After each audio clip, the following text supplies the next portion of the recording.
L'ordre du jour appelle la discussion de la proposition de loi de M. Olivier Audibert-Trouin instituant une carte de famille de blessés de guerre. Je vais laisser M. Audibert-Trouin prendre place. Voilà. Et pour la commission, du coup, c'est qui La présidente n'est pas là, non?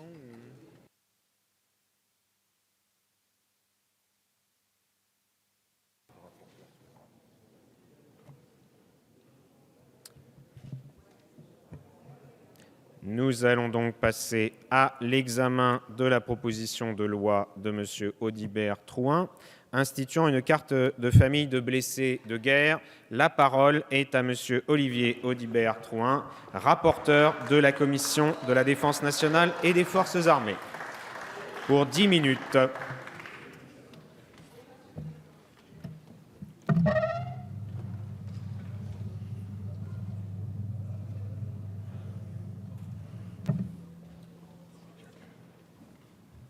Merci beaucoup, Monsieur le Président, Monsieur le Ministre, mes chers collègues. J'ai l'honneur de vous présenter aujourd'hui une proposition de loi instituant une carte de famille de blessés de guerre. J'ai été en 2014 avec notre ancienne collègue Émilienne Poumirol, pour qui j'ai une pensée très amicale aujourd'hui et que je tiens à associer à nos travaux, l'auteur d'un rapport d'information sur la prise en charge des blessés qui était le premier sur ce thème. Au cours des travaux préparatoires, nous avons recueilli de nombreux témoignages poignants et je ne suis pas ressorti indemne de la confrontation à cette douleur, toujours exprimée avec dignité, mais bien présente tant chez les militaires que dans leurs familles. Car les hommes et les femmes auxquels nous confions la si lourde et noble mission de combattre pour notre pays ainsi que de défendre notre liberté et nos valeurs, acceptent une hypothèque sur leur vie et leur intégrité dont la nation tout entière est comptable. S'il arrive qu'ils soient blessés, nous leur devons à ce titre l'évacuation la plus rapide, les meilleurs soins et la meilleure prise en charge dans la durée. J'ai pu constater au cours de l'élaboration du rapport sur les blessés, non seulement que cela était bien le cas, mais que beaucoup d'efforts étaient faits pour améliorer encore ce qui était perfectible. Mais les blessés, qui voient leurs besoins matériels couverts de façon satisfaisante, ont, comme chacun d'entre nous, soif de ces bienfaits immatériels indispensables que sont la considération et la reconnaissance. Pour les militaires, la considération et la reconnaissance se manifestent symboliquement par la remise d'une décoration, l'insigne des blessés de guerre dans le cas qui nous occupe. En conformité avec l'article 6.1 du rapport annexé à la loi de programmation militaire pour les années 2014 à 2019, les modalités du port de cet insigne, qui ont fait l'objet de tant d'incompréhensibles difficultés, devaient être clarifiées grâce à un décret pris après avis du Conseil d'État. Ce décret est toujours attendu, bien qu'il semblerait qu'il y ait quelques évolutions. J'appelle en tous les cas sa parution de mes vœux afin qu'elle vienne enfin mettre un terme à cette situation ubuesque. C'est le moins que nous devions à nos blessés. Les armées l'ont bien compris, Monsieur le ministre, qui remettent l'insigne des blessés aux militaires qui en font la demande. Ce que la nation doit aux blessés, elle le doit, mes chers collègues, également à leurs familles, qui souffrent, pour ainsi dire, du second impact de la blessure. J'ai entendu, comme vous, des récits terribles de familles qui ne reconnaissent plus l'homme ou la femme qui leur était rendu, de projets de vie anéantis, de liens qui ne se faisaient plus ou dans une douleur telle que la famille se désintégrait. Or, tous les interlocuteurs entendus au titre de la mission ont souligné le rôle central des familles dans le rétablissement du blessé. De beaux récits existent aussi. Les familles ne sont pourtant pas oubliées dans le dispositif de soutien mis en place par le ministère. Des guides sont destinés aux familles. Des réunions d'information collective sont organisées préalablement au départ en opération extérieure. En cas de blessure, la famille peut compter sur le soutien immédiat des cellules d'aide aux blessés de chaque armée qui procurent un soutien moral et, le cas échéant, une aide concrète, financière et administrative. Une maison du blessé a été inaugurée, nous y étions, autour de Jean-Yves Le Drian, à l'hôpital Percy en avril 2015 et propose aux blessés en soins de suite et aux familles des studios et des appartements. Un hébergement hôtelier est pris en charge pendant 21 jours pour permettre à 2 membres de la famille de rester auprès du blessé hospitalisé avant que des associations ne prennent éventuellement le relais en cas de nécessité. Différentes prestations sont disponibles ainsi que le recours à des aides sociales personnalisées gérées par l'action sociale ou l'ONAC au cas par cas. Si ce soutien matériel est bien évidemment fondamental, il est loin, mes chers collègues, d'être suffisant. Le dispositif Écoute Défense répond aux besoins de parole avec un numéro vert accessible en permanence mettant en relation avec des psychologues du service de santé des armées qui peuvent orienter vers un suivi de proximité. Mais le besoin de reconnaissance, dont la vocation thérapeutique n'est démentie par personne, est bien celui qui m'est apparu le plus souvent évoqué au cours des travaux préparatoires au rapport sur les blessés. Il semble aussi le moins bien satisfait. En effet, la douleur des familles, les sacrifices qu'elles consentent sont peu audibles, alors qu'elles jouent, je l'ai dit tout à l'heure, un rôle central et essentiel dans le rétablissement du blessé sans que leurs efforts soient reconnus pour autant. C'est du moins le sentiment dont elles font état alors qu'elles aspirent légitimement à la reconnaissance de la nation. Or, cette considération, cette reconnaissance ne peuvent être muettes. C'est pourquoi je propose, pour combler cette lacune, une mesure de portée certes purement symbolique, afin de matérialiser et d'écrire cette reconnaissance en instituant, en lien, je le répète, en lien avec l'homologation de la blessure de guerre, une carte de famille du blessé de guerre. Ma proposition est concise et ce n'est pas par facilité que je n'entre pas dans les détails des modalités d'application, mais bien pour laisser, Monsieur le ministre, au ministère toute latitude pour mettre en place le dispositif le plus léger possible. Je tiens toutefois, si vous le permettez, à formuler quelques recommandations qui tiennent compte des consultations que nous avons menées et des observations de mes collègues de la commission de la Défense, que je tiens à remercier particulièrement aujourd'hui pour le rapport dans ces travaux. En fonction du statut du militaire, les cartes devraient être délivrées par la structure chargée de l'homologation de la blessure de guerre afin que le lien avec la carte soit établi de façon indubitable. Il convient, et c'est très important, de ne pas remettre la carte de façon systématique une fois la blessure de guerre homologuée. Certains blessés ne demandent jamais l'homologation de leur blessure et certains, si le dispositif est adopté, ne demanderont jamais de carte pour leur famille. Ils ne se considèrent plus comme blessés ou ne veulent pas s'afficher comme tels, notamment dans le cas de blessures invisibles ou encore certains, malheureusement, rejettent l'institution. La délivrance d'une carte automatique et systématique irait alors à l'encontre du but poursuivi. C'est pourquoi il est précisé dans le texte de la proposition de loi que cette carte sera attribuée sur demande. Mais au-delà, la demande devrait être formulée par le blessé lui-même et en aucun cas par un membre de la famille. Un amendement faisant suite d'ailleurs au débat riche que nous avons eu en commission de la Défense a été déposé par mes soins en ce sens. Enfin, pour accroître encore la valeur symbolique de cette carte porteuse de la reconnaissance de la nation, je recommande, avec le soutien de la CABAT, de la remettre à la famille en même temps que l'insigne au blessé lors d'une cérémonie. Cela permettrait d'associer pleinement la famille en lui témoignant avec solennité la considération qu'elle mérite. Le choix serait encore une fois laissé aux blessés.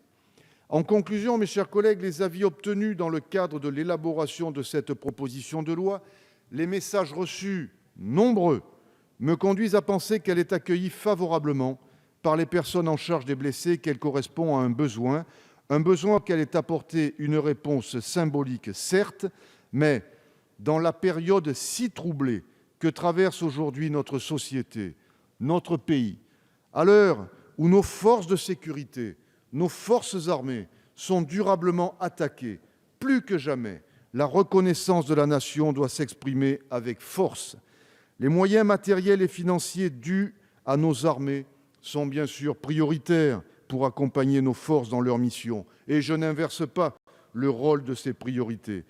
Mais dans cette période si trouble, où l'emploi de nos soldats, tant à l'extérieur qu'à l'intérieur, entraîne fatigue, usure et quelquefois lassitude, savoir accompagner ces femmes et ces hommes qui font la fierté de notre pays, leur dire, Monsieur le ministre, la reconnaissance à laquelle ils ont droit, elle est acquise, que cette reconnaissance est due à leur famille, soutien affectif, moral et financier du quotidien, c'est tout simplement répondre au devoir qui est le nôtre, qui est celui de la nation tout entière, le devoir de reconnaissance dusse-t-il passer par la force du symbole.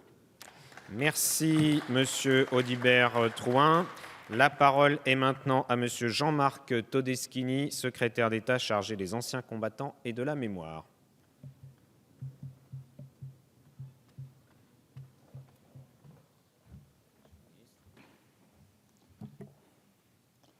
Monsieur le Président, Mesdames et Messieurs les députés, Monsieur le rapporteur, je tiens tout d'abord à saluer le travail que vous avez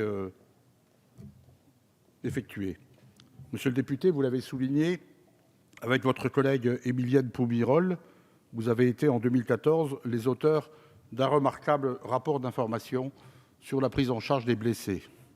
Votre travail exposait avec précision l'ensemble de la chaîne de prise en charge depuis la prévention de la blessure jusqu'à la réinsertion ou la reconversion du blessé, qu'il soit meurtri dans sa chair ou dans son esprit, que la blessure ait eu lieu à l'entraînement ou en opération.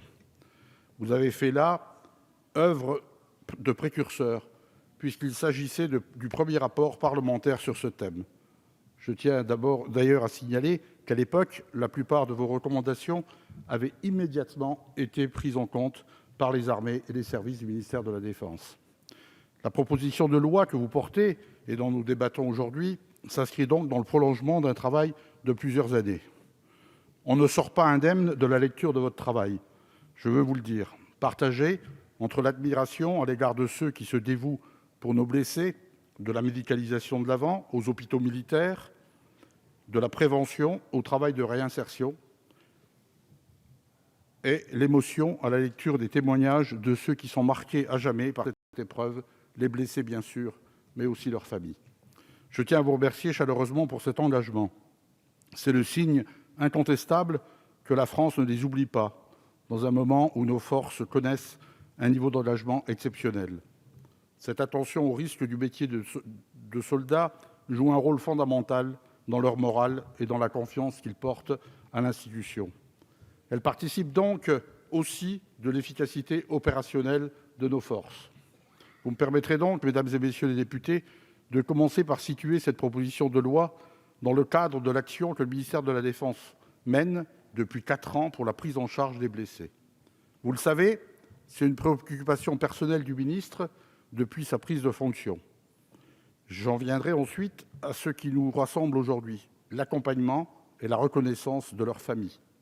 Je tiens tout d'abord à rendre hommage aux cellules d'aide aux blessés des 3 armées, à l'Office national des anciens combattants et victimes de guerre, ainsi qu'aux services de santé des armées pour leur engagement exceptionnel.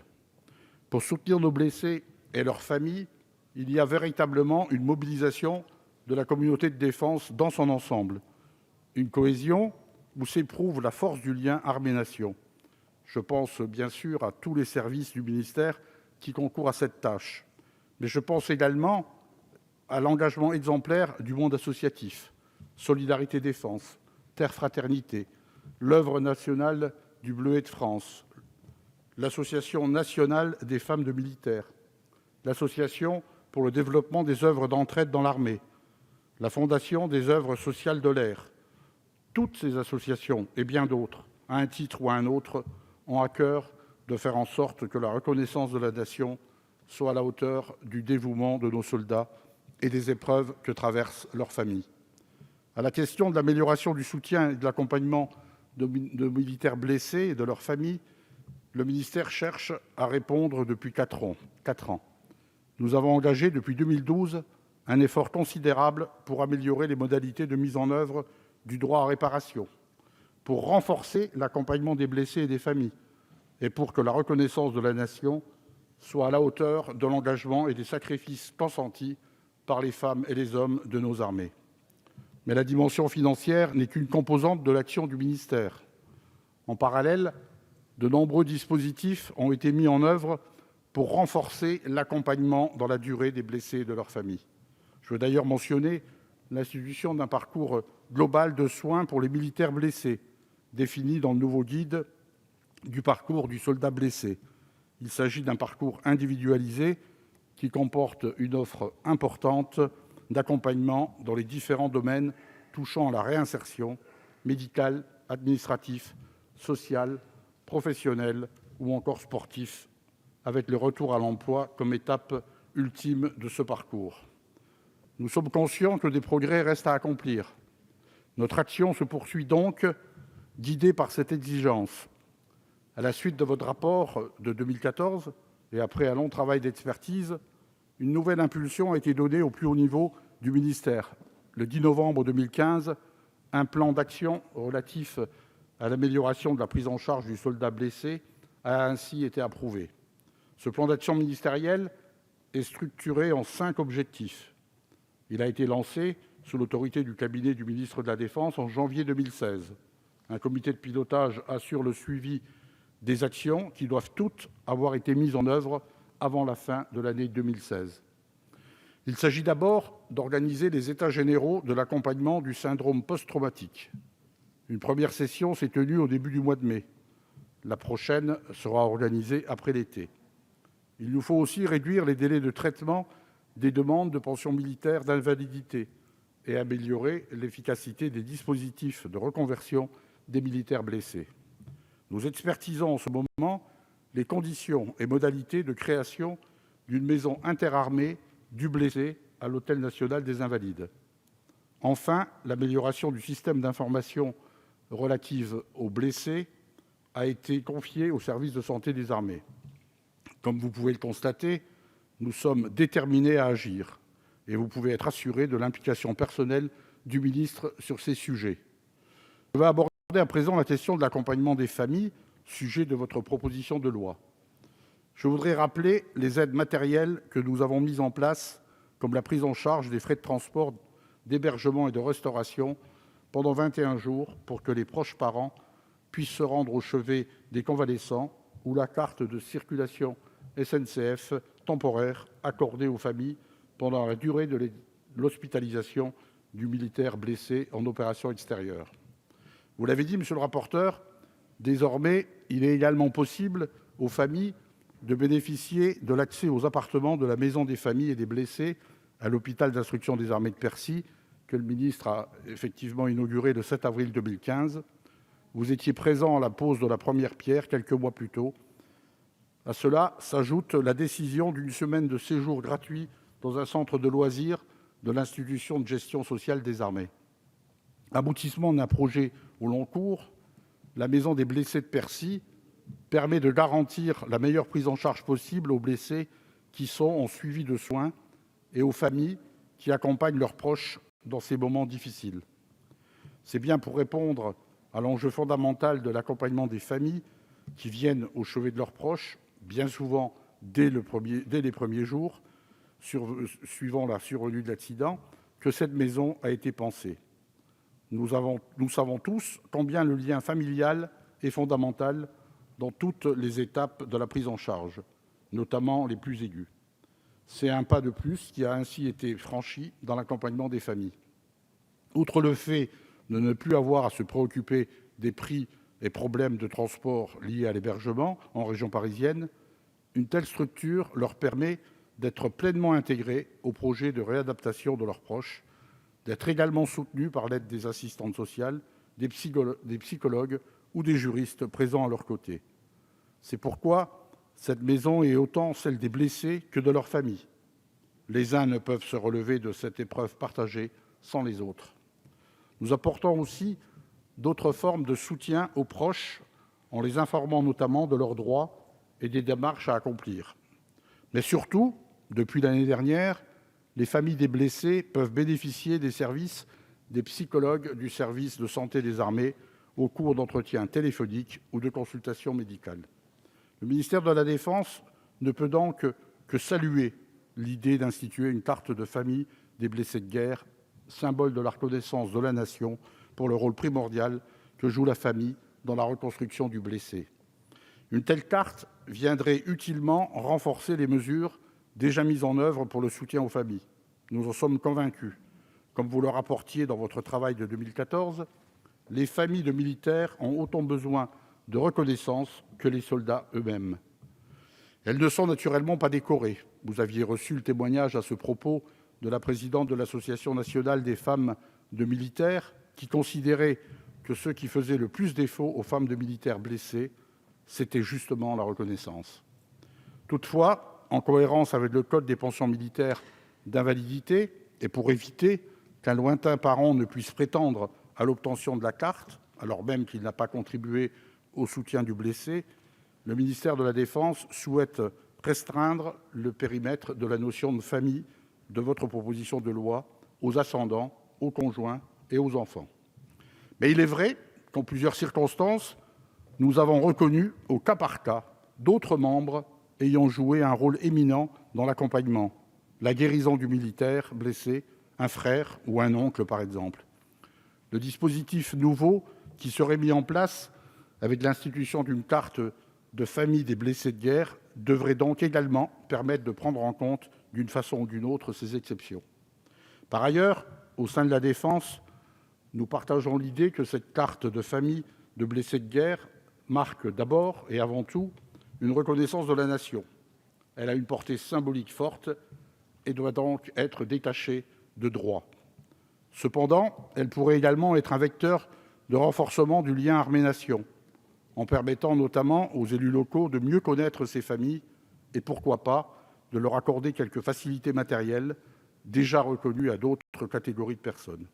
En la matière, les services départementaux de l'Office national des anciens combattants et victimes de guerre pourront jouer un rôle éminent pour créer le lien entre ces familles et les élus locaux. Je constate que les remises les plus récentes de l'insigne des blessés de guerre aux anciens du Drakkar ou aux blessés psychiques de l'armée de terre des OPEX ont eu lieu en présence des familles qui ont été mises en avant au même titre que le militaire blessé. Nous pensons donc que la carte de famille de blessés de guerre serait une institution utile, si le militaire blessé en fait la demande, en même temps que l'insigne des blessés de guerre lui est remis.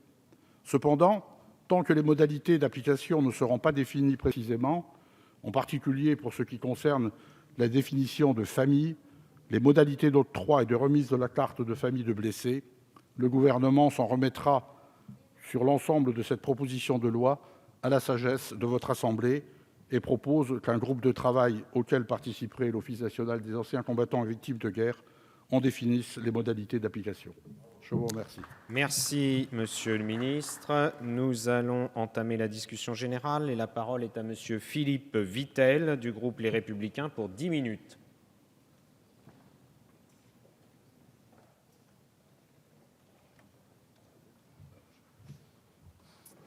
Monsieur le Président, Monsieur le Ministre, mes chers collègues, nous débattons aujourd'hui en première lecture à l'Assemblée nationale d'une proposition de loi visant à instituer une carte spécifique aux familles des blessés de guerre.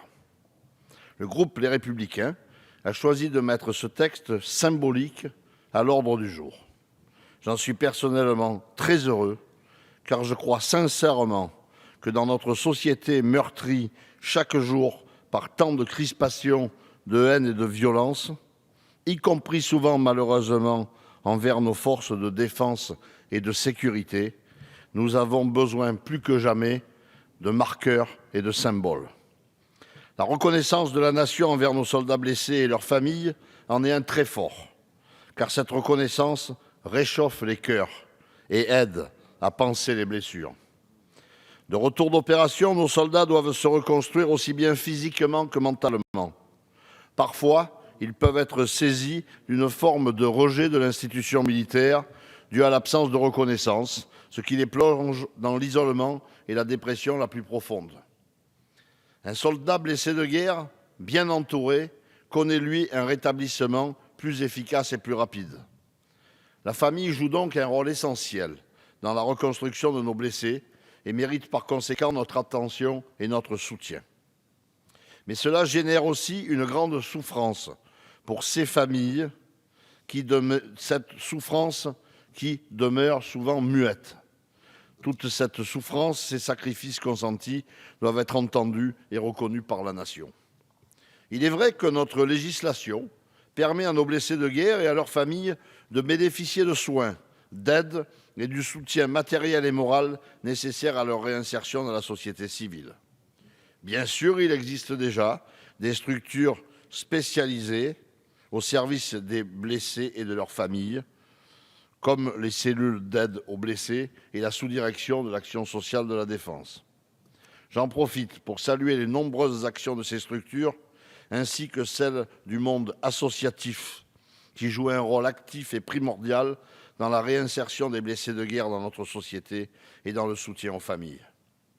La proposition de loi de mon collègue Olivier Audibert-Troin a pour objet de créer une carte de famille de blessés de guerre, délivrée par le ministère de la Défense aux familles de victimes d'une blessure de guerre, homologuée par ce même ministère.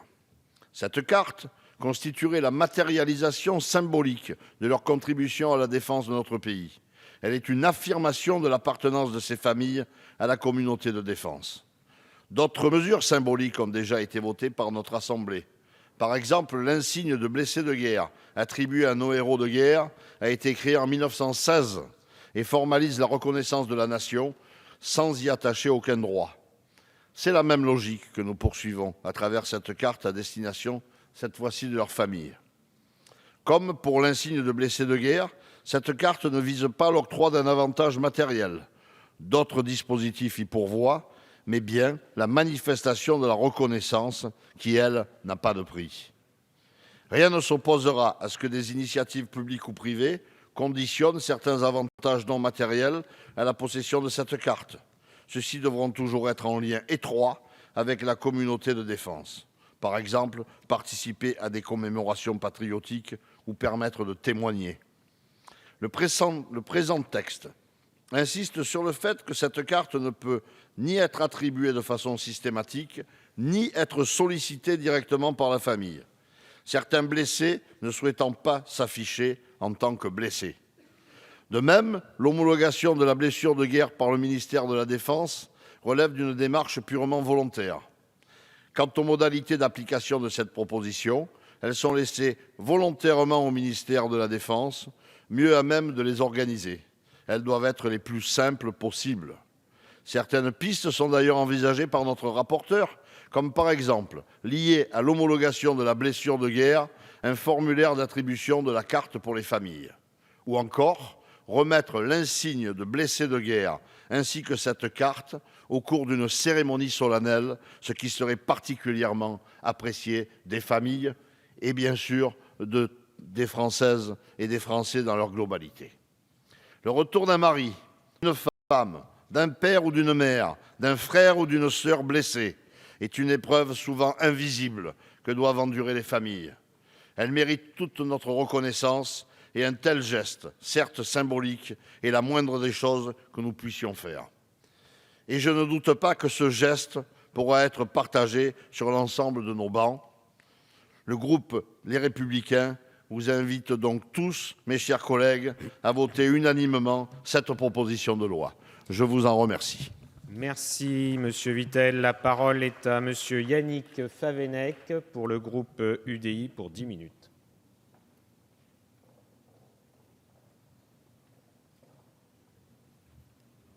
Monsieur le Président, Monsieur le Ministre, Monsieur le rapporteur, mes chers collègues, permettez-moi tout d'abord, au nom du groupe UDI, de saluer le courage et le professionnalisme de nos soldats, de tous nos soldats, déployés en opérations extérieures, mais également sur le territoire national. J'y ajoute bien sûr une pensée toute particulière pour l'ensemble de nos forces de l'ordre. Nous rendons tout particulièrement hommage aux hommes tombés pour la France, ainsi qu'à tous les soldats blessés dans leur âme et dans leur chair, parce qu'ils se battaient pour notre pays. Cet engagement de nos troupes, c'est avant tout l'engagement de la France pour la liberté et contre le terrorisme. À ce titre, la nation doit à ces hommes et femmes toute sa gratitude. C'est pourquoi nous devons tout mettre en œuvre afin que leur sacrifice et leur souffrance soient pleinement reconnus. Les blessés de guerre bénéficient actuellement d'une solide prise en charge dès leurs blessures sur le terrain, puis durant tout leur parcours de soins. Ils sont également accompagnés dans leur processus de reconstruction sur le plan physique et psychologique. À ce titre, nous souhaitons saluer l'engagement des cellules d'aide aux blessés qui font un travail de suivi remarquable et permettent bien souvent à ces soldats blessés de garder un lien avec l'institution militaire. Le droit à réparation permet ensuite de matérialiser la gratitude de la nation envers les soldats qui ont souffert pour elle, à travers des dispositifs concrets tels que la pension militaire d'invalidité et les indemnisations complémentaires. À ce titre, d'ailleurs, le groupe UDI regrette la très faible augmentation de la valeur du point de la pension militaire d'invalidité, puisqu'entre le 1er février 2005 et le 1er janvier 2015, le point est seulement passé de 12,95 € à 14 €. Cette évolution de moins de 8% ne permet malheureusement pas une revalorisation suffisante de la pension militaire d'invalidité et demeure bien inférieure à l'inflation qui a progressé de 14,80% pour la même période. C'est pourquoi les députés du groupe UDI ont, à plusieurs reprises, demandé au gouvernement d'augmenter la valeur du point de la pension militaire d'invalidité pour qu'il atteigne 20 €, niveau qui devait être le sien si le rapport constant avait été respecté. Nous continuerons de porter cette demande qui est à nos yeux essentielle, tant pour les soldats blessés que pour les anciens combattants. En effet, la valeur du point de la pension militaire d'invalidité conditionne également le niveau de retraite du combattant, qui, après avoir connu une forte évolution entre 2005 et 2012, est demeuré bloqué depuis le début du quinquennat, ce que nous ne pouvons que déplorer. Au-delà de ce droit à réparation, la reconnaissance se manifeste également par des mesures symboliques, comme l'attribution de décorations, telles que la médaille militaire, la médaille de la Défense nationale échelon or ou encore l'insigne des blessés militaires, qui demeure la décoration emblématique. Le groupe UDI souhaite d'ailleurs saluer l'évolution positive qu'a connue la remise de cet insigne, qui, ayant fait l'objet pendant des années de réticences et de pratiques divergentes, est aujourd'hui décerné sans hésitation pour les armées à leurs blessés. Il n'est pas à démontrer que la reconnaissance est en effet une étape essentielle du processus de reconstruction du blessé, mais également de son entourage. C'est pourquoi il est nécessaire que des mesures symboliques de reconnaissance s'adressent directement aux familles des soldats blessés. En effet, la blessure des soldats n'affecte pas uniquement le blessé. Elle a également des conséquences majeures sur la famille, que celle-ci reste unie autour du blessé ou alors qu'elle ne parvienne pas à faire face au choc. La famille est toujours violemment touchée, puisqu'elle voit nécessairement son mode de fonctionnement brutalement modifié et ses projets de vie remis en cause. Les chiffres disponibles sont actuellement très parcellaires, mais les personnes touchées sont potentiellement très nombreuses. En effet, ce sont près de 60 000 soldats qui sont passés en Afghanistan à partir de 2001, et après 2007, 4 000 y ont été déployés en permanence dans des combats durs et des situations de stress qui n'avaient pas été observées depuis très longtemps. Actuellement, près de 10 000 soldats sont déployés sur 25 théâtres d'opérations, que ce soit au Sahel, en Irak et Syrie, au Liban ou encore en République centrafricaine. En outre, près de 13 000 soldats sont mobilisés en permanence sur notre sol dans le cadre des opérations Vigipirate et Sentinelle. Et selon notre rapporteur, dont je salue l'excellent travail, et sur une base de 2 000 blessés seulement, si je puis dire, il est possible d'établir que les membres des familles directement touchées par la blessure de ces militaires, en se limitant aux ascendants directs, conjoints et enfants, s'élèveraient à plus de 9 000 personnes. En réalité, il est donc évident que l'impact est sans doute beaucoup plus important. En effet, des études ont mesuré une proportion de 7% de soldats atteints de blessures psychiques de retour d'opérations extérieures. Dans certaines unités combattantes, les chiffres peuvent toutefois monter jusqu'à 100%. La prise en compte de plusieurs milliers d'anciens combattants, parmi lesquels se trouveront malheureusement de nombreux blessés, sinon physiquement, probablement psychologiquement, et de leurs familles s'annonce donc comme un redoutable défi social pour les années à venir, auquel notre armée se devra de répondre de la manière la plus complète et la plus humaine possible, sous peine de générer frustration et incompréhension. La mesure symbolique que représente l'attribution d'une carte de famille de blessés de guerre poursuit cet objectif. C'est pourquoi le groupe UDI apporte son soutien plein et entier à la proposition de loi portée par nos collègues du groupe Les Républicains. Proposition que nous souhaitons bien évidemment et dont nous nous félicitons de l'inscription à l'ordre du jour de notre Assemblée. Les familles qui souffrent véritablement d'un second impact de la blessure méritent bien entendu la reconnaissance de la nation au-delà du soutien matériel et psychologique qui leur est apporté. En outre, les médecins semblent unanimes sur ce point, un blessé bien entouré se rétablit mieux et plus rapidement. Il est donc indispensable, dans l'intérêt du blessé, de sa famille, de nos armées et au-delà de la société tout entière, qu'une aide soit apportée à la famille pour que, d'une part, le blessé guérisse plus vite et que, d'autre part, la blessure initiale fasse le moins possible de victimes collatérales. Nous considérons que l'attribution d'une carte de famille de blessés de guerre est un premier pas indispensable vers une matérialisation de la reconnaissance de la nation envers les familles des blessés, elles qui ont soutenu le blessé, qui ont consenti des sacrifices et qui ont souffert par et avec lui. Une telle carte serait également une affirmation de l'appartenance des familles de blessés à la communauté de défense et de la considération qui leur est donc due. Mes chers collègues, pour toutes ces raisons, le groupe UDI votera donc de façon déterminée en faveur de cette proposition de loi. Je vous remercie. Merci, Monsieur Favennec. La parole est à Monsieur Jérôme Lambert pour le groupe radical, républicain, démocrate et progressiste pour 10 minutes maximum. Merci. Merci, Monsieur le Président, Monsieur le Ministre, mes chers collègues. En opération comme à l'entraînement, la blessure est un risque inhérent au métier militaire. Nos soldats mettent leur vie en jeu pour préserver celle de nos concitoyens et certains en subissent des séquelles parfois graves. Pleinement conscients des sacrifices consentis par celles et ceux qui se sont engagés pour la défendre, quelles que soient les circonstances et aujourd'hui les occasions ne manquent pas, la nation a le devoir d'accompagner ceux d'entre eux qui ont été blessés tout au long de leur parcours de réadaptation puis de réinsertion sociale et professionnelle. Ainsi, un dispositif global de soutien et de suivi des soldats et de leurs familles, y compris des familles de militaires décédés en opération, est assuré par différents acteurs. À commencer par le dispositif institutionnel, celui-ci regroupe les cellules d'aide aux familles de chaque armée, l'état-major et l'action sociale des armées. Cette dernière, représente tant à l'échelon central qu'au sein des unités, est dotée d'outils et de moyens d'action spécifiques lui permettant de s'adapter aux besoins de chaque famille et d'améliorer le nombre et la qualité de ses prestations. Ce sont d'abord les assistants de service social affectés au sein des hôpitaux d'instruction des armées qui assurent un soutien aux blessés pendant la durée de leur séjour. Ils veillent avec les services compétents à la mise en œuvre des procédures administratives liées à la blessure et participent à l'organisation du retour à domicile du blessé. En outre, ils interviennent dans la prise en charge des frais d'hébergement et de transport des familles sur place. En effet, l'action sociale finance pendant plusieurs semaines un hébergement hôtelier permettant à des membres de la famille de rester auprès du blessé à l'hôpital. Ce dispositif s'est vu renforcé depuis 2015 avec l'ouverture de la Maison des blessés et des familles de l'hôpital Percy à Clamart. Par ailleurs, la direction des ressources humaines du ministère et les fonds de prévoyance militaire et aéronautique interviennent pour leur part dans le cadre de l'ouverture et du versement des droits compensatoires, des pensions de réversion et d'invalidité et des indemnités pour préjudice moral versées aux membres élargis de la famille. Les organismes mutualistes ou de prévoyance, quant à eux, offrent une couverture des risques spécifiques sur la base de contrats individuels. Cette action est renforcée par la participation de nombreux acteurs issus du secteur privé et du monde associatif.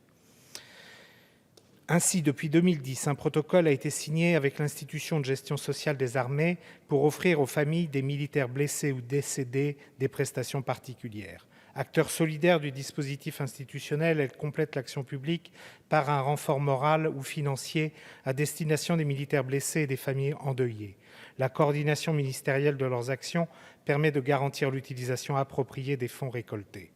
La mobilisation conjuguée de ces trois familles d'acteurs, traduisant la solidarité publique, permet aux militaires et à leurs proches de bénéficier de prestations médicales, financières et sociales de qualité, concourant ainsi au soutien moral que la Nation leur doit au regard de leur mission et des conséquences qu'ils peuvent endurer. Cependant, tel que le soulignait en 2014 le rapport de la mission d'information sur la prise en charge des blessés, les familles des militaires ont autant besoin de reconnaissance que les soldats eux-mêmes. Elles ne sont pas décorées et leurs souffrances et leurs conséquences, loin d'être valorisées, se résument souvent pour l'opinion à un coût social. En effet, après la guerre, c'est la famille qui est en première ligne. Elle retrouve parfois un être différent de celui qui est parti et doit s'adapter à cette nouvelle situation. Car outre les blessures physiques et le handicap, ce sont aussi des troubles psychologiques graves qui peuvent apparaître, et parfois des années plus tard, tels que le syndrome de stress post-traumatique ou syndrome post-guerre. Le soldat, bien qu'il soit rentré du champ de bataille, continue à être perturbé.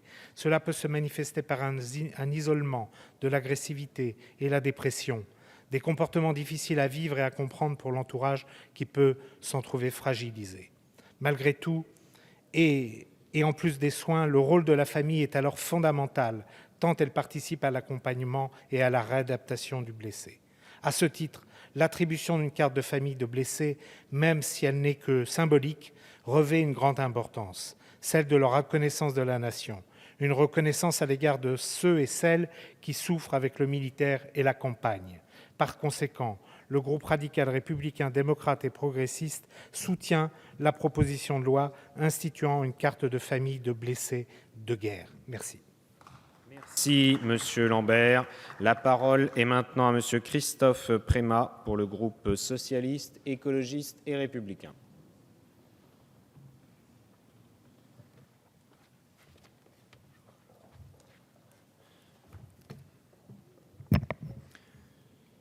Monsieur le Président, Monsieur le Ministre, Monsieur le rapporteur, nous examinons aujourd'hui la proposition de loi déposée par notre collègue Audibert sur la carte de famille des blessés de guerre. Notre collègue a travaillé depuis un certain temps sur cette question, a mené des auditions et recueilli des témoignages tout à fait intéressants. Je tenais à saluer le travail qui a été le sien. Si cette question délicate a fait l'objet d'un rapport sérieux, il apparaît néanmoins nécessaire d'en débattre pour comprendre ce qui motive cette proposition de loi et examiner si elle s'avère être la plus optimale des solutions. Examinons le fond. Ce qui est en jeu, c'est la reconnaissance symbolique de l'impact des blessures d'un ancien combattant sur sa famille. Un blessé de guerre, ce n'est pas uniquement une personne amputée ou handicapée, c'est aussi et surtout une famille en douleur, une famille protégeant et s'occupant de ce blessé. L'appropriation collective de ce phénomène est à relever. Les discussions en commission ont d'ailleurs porté sur ce point. La reconnaissance symbolique de la Nation est évidemment essentielle. Comment ne pas souscrire à ce constat au moment même où nous célébrons les commémorations du centenaire de la Grande Guerre ? Le philosophe allemand Axel Honneth évoquait la nécessité de la reconnaissance sociale. Les hommes luttent pour cette reconnaissance, ils veulent des autres des signes allant dans ce sens.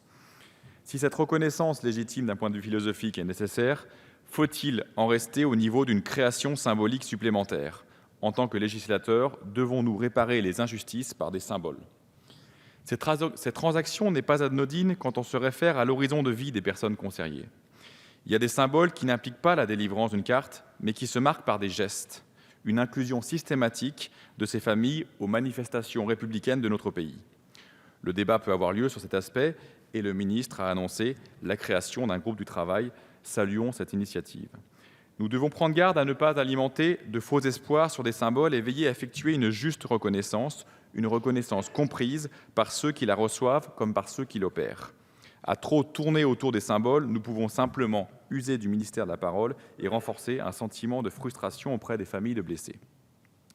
Ce gouvernement a réussi à inscrire la culture mémorielle militaire dans un projet d'avenir pour inviter nos compatriotes à se ressaisir de symboles délaissés et parfois vidés de leur sens. C'est le cas de l'année 2016, qui a été déclarée année de la Marseillaise. Comprendre le contexte de ce chant, son écriture et son utilisation pour protéger la Révolution française est essentiel pour connaître la spécificité historique de notre nation.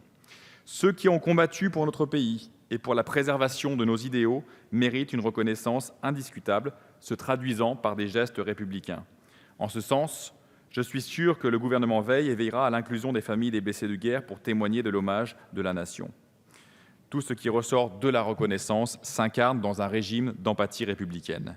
Rappelons également que la plupart des recommandations du rapport parlementaire de décembre 2014 sur la prise en charge des soldats blessés a fait l'objet d'un long travail d'expertise par le ministère de la Défense et ont été immédiatement prises en compte par les armées et par les services. Le plan d'action relatif à l'amélioration de la prise en charge du soldat blessé, approuvé en novembre dernier par le ministre de la Défense, a été lancé au mois de janvier et le déploiement des mesures sera effectué avant la fin de l'année 2016. Le gouvernement a simplifié depuis 2013 les formulaires de demande de pension pour invalidité, notamment pour les orphelins et les descendants. Ajouter une carte, même symbolique, n'irait pas dans le sens d'une simplification réelle. Comment définir la famille ou les ayants droit dans ce cadre ?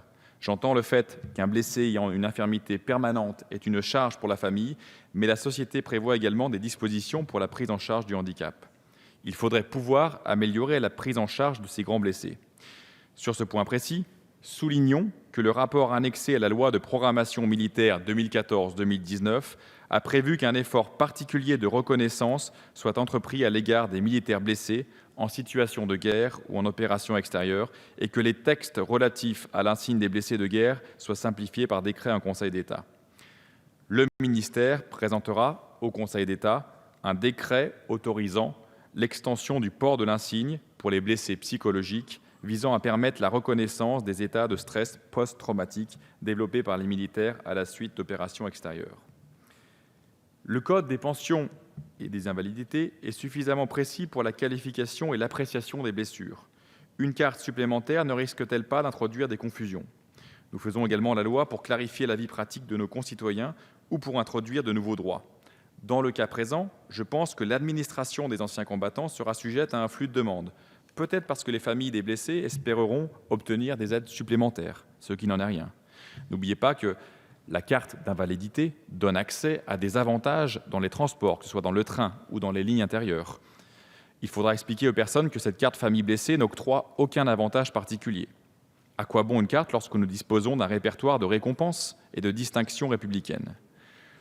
L'examen de cette carte pour les familles de blessés est en revanche l'occasion de rendre hommage à toutes les forces soignantes, à toutes celles et à tous ceux qui soignent ces blessés, et cela dépasse bien évidemment le cadre familial.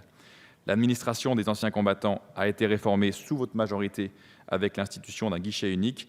Votre mesure n'irait absolument pas dans ce sens. Au final, je ne suis pas sûr que cette carte soit le véhicule approprié à cette reconnaissance et qu'elle apporte de la satisfaction. Je crains même qu'elle n'augmente le nombre de frustrations. Partant de ce constat, pourquoi ne pas favoriser la création de grandes fondations comme il en existe ailleurs ? Je pense en particulier au Wounded Warrior Project américain qui permet à ces familles d'avoir une assistance continue. Ce Wounded Warrior Project a également inclus des possibilités de protection pour les forces de l'ordre intervenant contre les actes terroristes perçus comme des actes de guerre. Il faut peut-être travailler davantage le champ de la médiation pour activer cette reconnaissance et lui donner une dimension concrète. En ma qualité de représentant des Français à l'étranger, j'ai un lien privilégié avec les associations de combattants de ma circonscription. Je pense avec émotion aux cérémonies du 11 novembre qui se tiennent à Londres et où l'ambassadeur remet régulièrement les insignes de la Légion d'honneur aux vétérans de la Seconde Guerre mondiale. Cette cérémonie est également l'occasion de renforcer l'amitié franco-britannique au-delà des deux guerres mondiales. La Fédération nationale des anciens combattants résidant hors de France est active pour réunir l'ensemble des associations d'anciens combattants à l'étranger afin que le suivi de leur situation soit le plus efficace possible. Les familles, parfois binationales, de grands blessés sont aussi concernées par cette tragédie. Ce qui compte le plus, c'est de simplifier l'existence de ces familles, de les orienter vers la meilleure aide dans la prise en charge du blessé. En effet, l'accompagnement des blessés de guerre est peut-être ce qu'il y a en toile de fond de cette proposition de loi. Comment utiliser des moyens classiques de prise en charge du handicap ? Comment aider au mieux ces familles réunies autour de la blessure et parfois du choc traumatique ? Depuis quelques mois, un secrétariat d'État aux victimes a été mis en place pour travailler sur les familles des victimes des chocs traumatiques. C'est un sujet éminemment complexe. Cela dépasse largement le cadre militaire. Les études des génocides font même ressortir que ces chocs se transmettent de génération en génération. Donc vous voyez qu'une carte peut être dérisoire face à cette réalité tragique, alors qu'il faudrait qu'une mémoire vivante puisse se transmettre, ce que j'appelle une culture mémorielle au service de notre grand récit collectif. Pour terminer, j'aimerais me référer au grand film de François Dupeyron de 2001, La Chambre des officiers, où on y voit une fresque, une galerie de portraits de mutilés. Oui, la guerre a un prix en nombre de morts, en familles endeuillées, mais aussi en mutilations, en blessures profondes. Dans ses essais hérétiques sur la philosophie de l'histoire, le philosophe Jan Patočka évoquait ce qu'il appelait cette solidarité des ébranlés, ceux qui ont une conscience spirituelle du caractère fragile et éphémère de nos constructions sociales, ceux qui ne peuvent plus avoir la même perception des réalités après l'épreuve du conflit. L'humanité n'atteindra pas le terrain de la paix, je cite, en se laissant prendre aux leurres de la quotidienneté, en se mesurant à l'aune du jour. Celui qui trahit cette solidarité devra se rendre compte qu'il nourrit la guerre, que c'est lui, l'embusqué à l'étape, qui vit du sang des autres. Cette conscience trouve un soutien puissant dans les sacrifices du front des ébranlés. Amener tous ceux qui sont capables de comprendre à éprouver intérieurement l'incommodité de leur situation commode, voilà le sens qu'on peut atteindre au-delà du sommet humain qu'est la résistance à la force, le dépassement de la force. Vous voyez ici que cette solidarité des ébranlés dépasse largement les missions d'une carte, mais qui doit être reconsidérée, et c'est ce que nous assistons à travers ces commémorations de la Grande Guerre. Cette commémoration dépasse ce que Johann Michel appelait une gouvernance mémorielle. Elle nous place devant les défis de l'histoire et sonne comme un appel permanent à la raison. Monsieur le ministre, monsieur le rapporteur, c'est au nom de cette solidarité des ébranlés que j'aimerais, au nom du groupe socialiste, écologiste et républicain, vous suivre en émettant un avis de sagesse sur l'institution de cette carte. Elle nous semble inadéquate et source de confusion, même si l'intention reste louable. Par conséquent, nous laissons à l'Assemblée le soin de se prononcer sur l'objet de cette proposition de loi. Je vous remercie. Merci, Monsieur Prémat. La parole est maintenant à Monsieur Jacques Bompard, dernier orateur inscrit de la discussion générale, pour 5 minutes.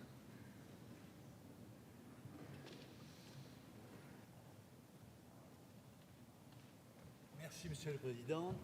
Monsieur le rapporteur, Monsieur le ministre, depuis la fin de la guerre d'Algérie, plus de 600 Français sont tombés au combat. En 2015, plus de 7000 militaires français étaient déployés en OPEX. Notre engagement au Mali, notamment, a été coûteux en vie humaine. La nation tout entière rend régulièrement hommage à cette jeunesse de France qui accepte de se sacrifier pour sa patrie au milieu de politiques internationales parfois incompréhensibles. Leur sacrifice, comme celui de nos aînés à Verdun et ailleurs, nous rappelle que nos bisbilles parlementaires valent si peu devant l'honneur et la vertu de nos soldats. Les blessés de guerre, selon l'évaluation du rapporteur, touchent 9000 personnes dans le cadre familial, sans compter, je crois, les conséquences pour les ascendants, nos soldats étant souvent très jeunes. Ces milliers de personnes méritent le plus grand respect de la nation tout entière. Pour expliquer les pertes des premières années de la guerre de 14, le général de Castelnau disait « Nous avons péché par infatuation ». Et aujourd'hui, beaucoup dans les rangs ne supportent plus l'infatuation d'un certain héritage de mai 68 qui, après les avoir brocardés, a trop souvent oublié que les souffrances qui, elles, persistaient dans la plus pure et la plus honorable tradition de la Grande Muette. On peut d'ailleurs saluer le travail extraordinaire de l'hôpital militaire de Percy et de l'institution des Invalides. À ceux d'Afghanistan, du Mali, de Centrafrique et de tant d'autres théâtres, ils savent fournir l'attention et l'assistance nécessaires pour penser ce qui peut l'être. On pense notamment au choc sourd, des difficultés post-traumatiques qui enferment le soldat et sa famille dans une marge délicate de la société. Face à un monde qui ne comprend pas son engagement, voire qui, comme lors des manifestations de la CGT, tente d'attaquer l'institution des Invalides, le soldat meurtri a besoin de la sollicitude et du professionnalisme dont font preuve tant de médecins. Le rapport de mon collègue Olivier Audibert-Trouin le dit d'ailleurs avec précision. Dans le cas particulier des victimes de stress post-traumatique, le caractère invisible de la blessure est pour la famille une difficulté majeure. Le délai de latence est également déstabilisant, la maladie pouvant se déclarer des mois, voire des années, après la survenue de la blessure restée cachée jusque-là. Le mutisme, l'isolement, l'hyperactivité, l'irritabilité, les phobies, les addictions, les cauchemars sont autant de comportements difficiles à supporter et à admettre par le conjoint et les enfants qui doivent les endurer. J'espère que l'engagement du gouvernement ira dans une prise en compte très pointue à ce sujet. Cette carte de la famille de blessés de guerre est une excellente initiative. Je tiens d'ailleurs dès à présent à vous en féliciter. Toute une série d'initiatives doit d'ailleurs s'y retrouver. Le pacte défense PME pourrait intégrer des recrutements facilités pour les familles de blessés. La DRHAT pourrait développer un pôle spécifique. l'Office national des anciens combattants et victimes de guerre pourrait faire bénéficier les familles concernées de son réseau extraordinaire et tant d'autres choses. C'est pourquoi j'aurais aimé que cette création de carte par le ministère de la Défense intègre la création d'un processus dédié dans l'ensemble des ministères français. Je pose aussi la question de la place accordée à la gendarmerie dans ce modèle. Si l'on sait la décision néfaste qui consista de faire passer la gendarmerie nationale sous le contrôle du ministère de l'Intérieur, l'on sait également que nos gendarmes n'ont jamais admis cette volonté. Et ils ont bien raison. Mais sortir les gendarmes du dispositif de la carte de famille de blessés de guerre, alors qu'ils assurent des missions de prévôté et de protection d'ambassade, notamment à Bagdad et à Kaboul, sortirait du bon sens. Aux côtés de nos soldats, des gendarmes risquent leur vie au cours de missions extérieures. Leurs familles doivent bénéficier de ce lien fort qui existe avec le ministère de la Défense.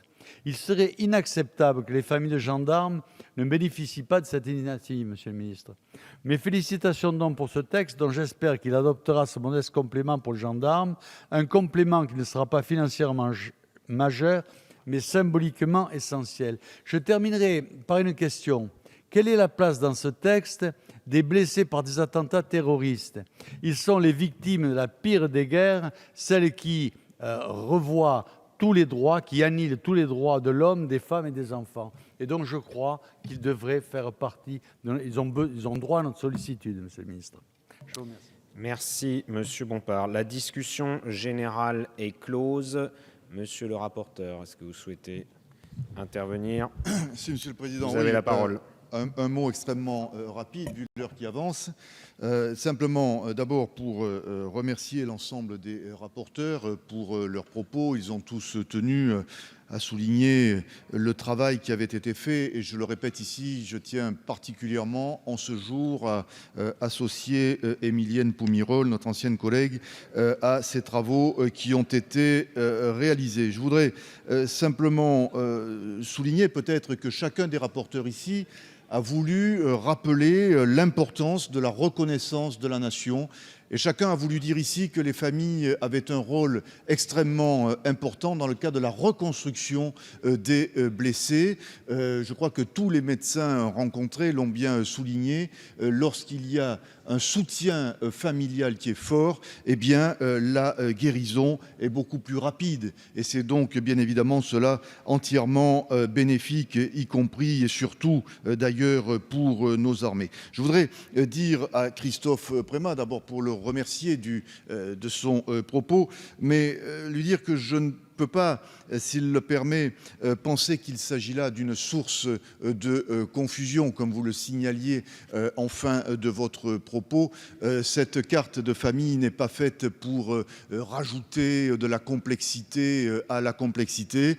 Elle est tout simplement peut-être ce qui est le travail d'un parlementaire, d'être à l'écoute. D'abord à l'écoute des blessés, à l'écoute de leurs familles et puis aussi à l'écoute des membres de la commission de la défense dans laquelle bien évidemment nous avons ces derniers jours travaillé sur le sujet. Et cette proposition de loi n'est que l'expression de la volonté des uns et des autres, et particulièrement des familles. Et ce mot reconnaissance qui est revenu dans votre propos, dans le propos de l'ensemble des orateurs tout à l'heure, lorsque l'on parle de reconnaissance, lorsque l'on parle de symbole, nous ne sommes pas dans la confusion. Et le fait que cette loi soit extrêmement concise et laisse la latitude au ministère de pouvoir en déterminer notamment les ayants droit. J'ajoute, Monsieur le ministre, suite à votre propos, que nous avons choisi le terme famille parce que c'est celui qui est très régulièrement repris, que ce soit dans le code, le guide de l'armée de terre qui parle d'accompagnement des familles militaires partantes en OPEX, que ce soit également le 4e alinéa de l'article L. 4111-1 du Code de la défense qui parle bien de famille, dont nous avons volontairement repris le terme de famille pour coller particulièrement à tous les textes qui accompagnent le blessé et particulièrement donc le Code de la défense. Mesdames et messieurs, mes chers collègues, je vous remercie. Merci, monsieur le rapporteur. Monsieur le ministre, vous souhaitez dire un mot? Oui, très rapidement, pour ne pas rallonger le débat. Tout a été dit, je crois. Chaque intervenant a souligné l'importance du rôle de la famille dans le cadre de la reconstruction du blessé. Je crois que c'est vraiment sur ces bancs l'unanimité pour le reconnaître. J'ai dit que le gouvernement se demanderait la sagesse de votre assemblée, dans la mesure où le périmètre des ayants droit n'est pas assez borné, n'est pas borné. Au sens de la famille, on entend les ascendants. Et donc les descendants, les ascendants, il faut préciser tout cela et puis préciser les modalités d'application du texte. C'est pourquoi donc le gouvernement, le ministère de la Défense n'est pas défavorable à la loi, mais s'en remet à votre sagesse. Merci, monsieur le ministre. J'appelle maintenant dans le texte de la commission l'article unique de la proposition de loi qui fait l'objet d'un amendement. Monsieur le rapporteur, que vous avez déposé, vous souhaitez le défendre? Monsieur le Président, Monsieur le Ministre, en fonction des travaux qui se sont déroulés au sein de la Commission, nous avons souhaité préciser, et nous sommes là justement dans le ciblage de ce que pourrait être la définition de la famille ou des ayants droit, nous avons donc souhaité préciser que cette demande de la carte devait être effectuée sur demande expresse du blessé, de son curateur ou de son tuteur, dans l'hypothèse où, bien évidemment, le blessé ne serait pas en capacité lui-même. J'ajoute qu'en effectuant lui-même sa demande, le blessé pourra déterminer les membres de la famille, notamment, qui pourraient être titulaires de cette carte du blessé. Il s'agit donc d'un amendement de rectification, mais plus exactement de précision. Merci, monsieur le rapporteur. Est-ce que vous pouvez donner immédiatement l'avis de la commission? L'avis de la commission était favorable à l'unanimité. Merci. Monsieur le ministre, l'avis du gouvernement? Oui, merci, Monsieur le Président. Cet amendement précise effectivement les modalités d'octroi. Ce n'est pas la famille qui pourra demander, mais le militaire blessé ou son tuteur. Ceci permettra d'éviter les demandes qui ne sont pas souhaitées et en tout cas facilitera aussi le travail du service instructeur puisque le service n'aura qu'un seul instructeur. Le gouvernement est donc favorable à cet amendement.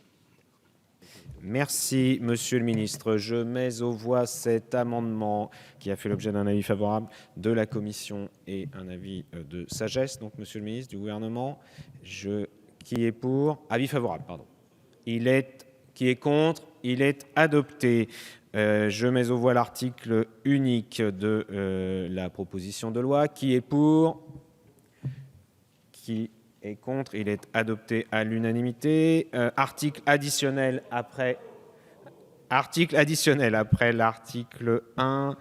Monsieur Bompard. Oui, Monsieur le Président, je l'ai un petit peu défendu dans mon intervention, mais il est bien évident que pour des missions de prévôté ou pour des missions de protection, de nombreux gendarmes interviennent dans des théâtres d'opération ou dans des pays marqués par les conflits violents, et la tradition militaire de la gendarmerie nationale me semble justifier l'éligibilité de ce dispositif. Donc, je le défends. Merci, Monsieur Bompard. Avis de la commission. La commission a donné un avis défavorable, mais non pas pour être désagréable au rédacteur de cet amendement, mais tout simplement pour lui dire qu'il est déjà servi. Cet amendement est déjà satisfait. Les gendarmes sont des militaires qui, lorsqu'ils agissent en opération extérieure, sont sous l'autorité du ministre de la Défense. Ils sont donc éligibles aux mesures applicables aux blessés de guerre, dont cette carte. Si le dispositif est adopté, les gendarmes pourraient être... D'ailleurs, je tiens à vous préciser qu'à l'heure actuelle, 36 gendarmes blessés en OPEX sont autorisés à porter l'insigne des blessés, ce qu'il convenait de rappeler. Avis du gouvernement, monsieur le ministre. Oui, Monsieur le Président, le gouvernement a la même position. Le Code des pensions militaires d'invalidité précise que les blessures de guerre sont reconnues notamment pour les militaires. Les gendarmes étant dans cette catégorie, ils sont donc pris en compte par le texte initial. Je demanderai, moi, à l'auteur de l'amendement de le retirer s'il le veut bien. Il est retiré. Merci, messieurs. Je mets aux voix l'ensemble de la proposition de loi. Qui est pour? Qui est contre? Elle est adoptée à l'unanimité. Prochaine séance cet après-midi à 15 h. Proposition de loi constitutionnelle visant à rendre constitutionnel le principe d'indisponibilité du corps humain. Proposition de loi visant à lutter contre le recours à une mère porteuse. Proposition de résolution visant à proposer une homologation d'une année scolaire passée à l'étranger. Proposition de loi relative au remboursement des taxes d'aéroport. La séance est levée.